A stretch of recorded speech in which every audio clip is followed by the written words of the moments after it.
আমি তৈরি করব পনিরের তরকারি। তো বাসায় কীভাবে পনিরের তরকারি তৈরি করলাম সেটাই আপনাদের সাথে শেয়ার করব। তো ভিডিওটা দেখতে থাকুন। কী কী উপকরণ জন্য আলুটা আমি সিদ্ধ করে নিয়েছি, আর এখানে আমি পনিরটা ছানাটা কেটে পনির বানিয়ে নিয়েছি। ছানাটা সেকে পিচ পিচ করে কেটে নিয়েছি, আর আমি ব্লেন্ডারে বাটনা করে নিয়েছি আদা, জিরে আর ঝাল আর টমেটো একটা। এখন আমি পনিরগুলো ভেজে নেব। দিয়েছি,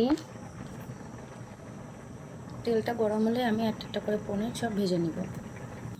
এবার আমি একে একে পনিরগুলো ছেড়ে দেবো।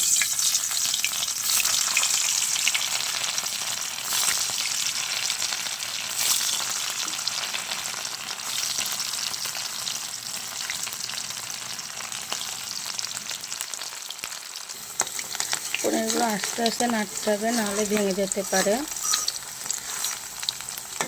এবারে এপিট ওপিট করে লাল লাল করে ভেজে নিব।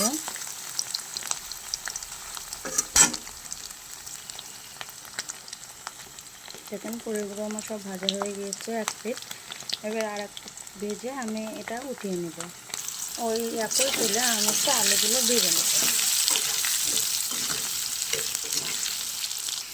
আলুগুলো আমার ভাজা হয়ে গেছে, এবার আমি এগুলো তুলে নেব।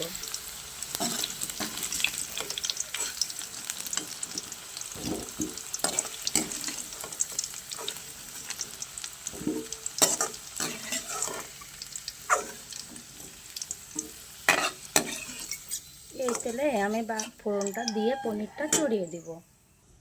দিয়ে দিলাম জিরে এবং শুকনো লঙ্কা।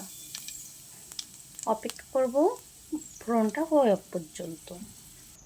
এবারটা বেটে রাখা মশলাগুলো দিয়ে দিব। এখানে জিরে, ঝাল আর আদা আর একটা টমেটো পেস্ট করা আছে। তো এটা এখন আমি এখানে দিয়ে দেব। দিয়ে দেবো পরিমাণ মতন লবণ, দিয়ে দেবো পরিমাণ মতন হলুদ, দিয়ে মশলাটা ভালো করে কষিয়ে নেব।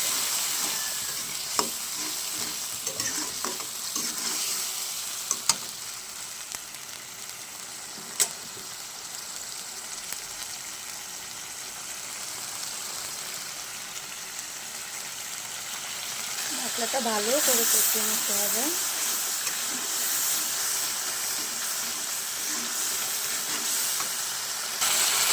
মশলাটা কষানো হয়ে গেছে, এবার তুমি ভিজে রাখা আলুগুলো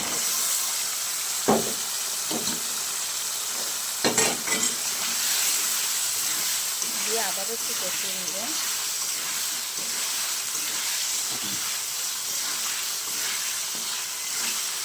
এই পর্যায়ে আমি ঝোলের জন্য জল দিয়ে দেবো।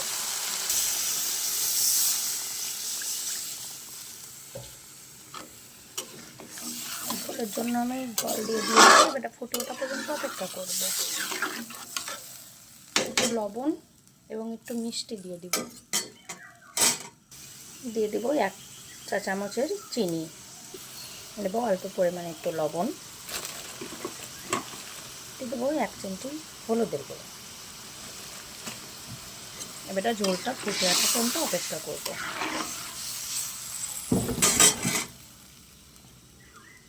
ঝোলটা ফুটে উঠেছে, এই পর্যায়ে আমি ভেজে রাখা পনিরগুলো দিয়ে দেব। দিয়ে হালকা হাতে একটু নাড়াচাড়া করে নেব।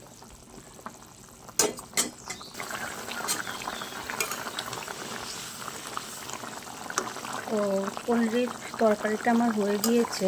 এবার আমি একটু গরম মশলা দিয়ে নামিয়ে নেব। দিয়ে দিলাম একটু গরম মশলা দিয়ে।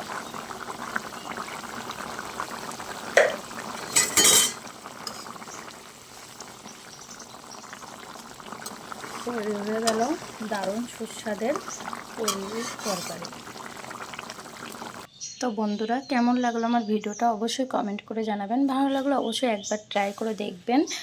খেতে কিন্তু সুস্বাদু হয় খুবই। মাছ মাংস ছাড়া এই তরকারিটা দিয়ে 1 প্লেট ভাত এমনিতেই খাওয়া হয়ে যাবে। ভালো লাগলে অবশ্যই লাইক, কমেন্ট, শেয়ার করবেন। সবাইকে অসংখ্য ধন্যবাদ। দেখা হচ্ছে নেক্সট ভিডিওতে।